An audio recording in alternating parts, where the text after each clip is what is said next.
नमस्ते दोस्तों, आप सब कैसे हो। आशा करती हूँ आप सब लोग बहुत अच्छे होंगे। मैं एक नाच गीत सुनाने जा रही हूँ, जैसे लगे कमेंट करके ज़रूर बताना। अब फुलवा बरसै मोरे अंगनवा के बटोर ना नदी, फुलवा बरसै मोरे अंगनवा के बटोर ना नदी, के बटोर के बटोर के बटोर ना नदी, फुलवा बरसै मोरे अंगनवा के बटोर ना नदी, फुलवा बरसै मोरे अंगनवा के बटोर ना नदी।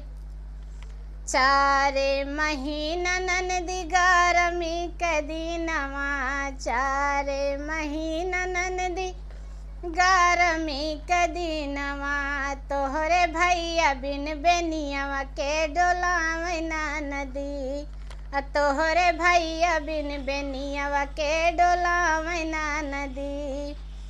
फुलवा बरसै मोरे अंगनवा के बटोर ना नदी, के बटोर के बटोर के बटोर ना नदी, फुलवा बरसै मोरे अंगनवा के बटोर ना नदी, फुलवा बरसै मोरे अंगनवा के बटोर ना नदी।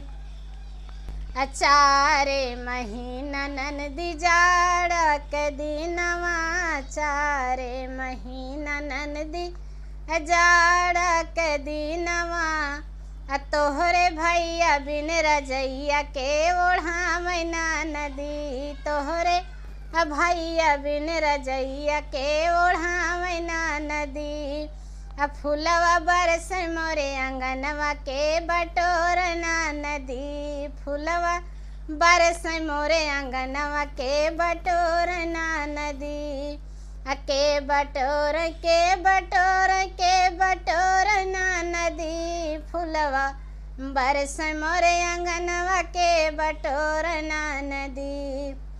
चारी महीना ननदी बारखा पड़ा तुम्हें, चार महीना ननदी बारखा पड़ा तुम्हें, तोहरे भैया बिन बंगलवा के छावे ना नदी, तोहरे भैया बिन बंगलवा के छावे ना नदी, फुलवा बरसै मोरे अंगनवा के बटोर ना नदी, फुलवा बरसै मोरे अंगनवा के बटोर ना नदी, के बटोर के बटोर के बटोर ना नदी, फुलवा बरसै मोरे अंगनवा के बटोर ना नदी, फुलवा बरसै मोरे अंगनवा के बटोर ना नदी।